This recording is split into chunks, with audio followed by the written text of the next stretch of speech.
Kentucky reserves. The gentlewoman from California. Thank you, Mr. Speaker. I yield 3 minutes to the gentlewoman from Connecticut, our very distinguished chair, who serves for the first time this year as the chair of the Appropriations Committee and has done a phenomenal job in helping us get this bill to the floor. The gentlewoman from Connecticut is recognized. I thank the chair. With both of us, this is a maiden voyage, so it's wonderful to be with you, and thank you for the work that you've done. I want to say a thank you to our ranking member as well for the work on this bill.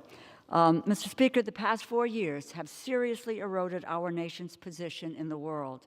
Under President Trump, our government was more disruptive than constructive and more absent than present on the world stage.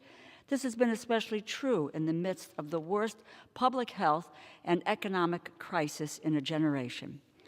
President Biden has made it clear that America is back.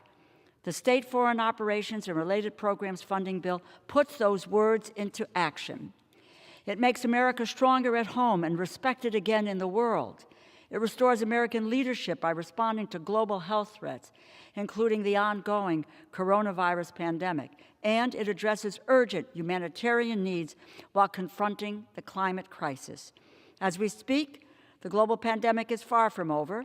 Around the world, we are still seeing over 400,000 new cases per day and over 8,000 deaths.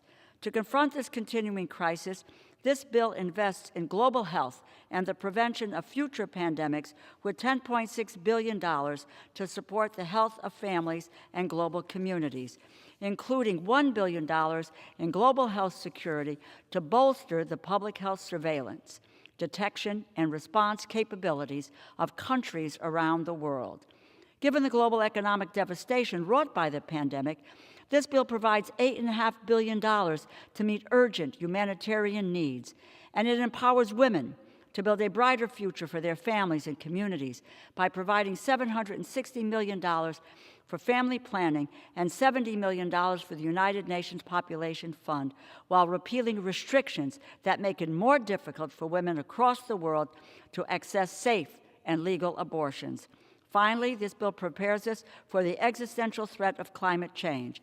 It provides more than $3 billion to address the climate crisis and other environmental programs, including $1.6 billion for the Green Climate Fund. With this bill, we are proving that America is back and ready to confront the biggest challenges facing our nation and the world. I thank Chairwoman Lee for her work, urge support for the bill, and yield back the balance of my time. Gentlewoman yields. The gentleman from California.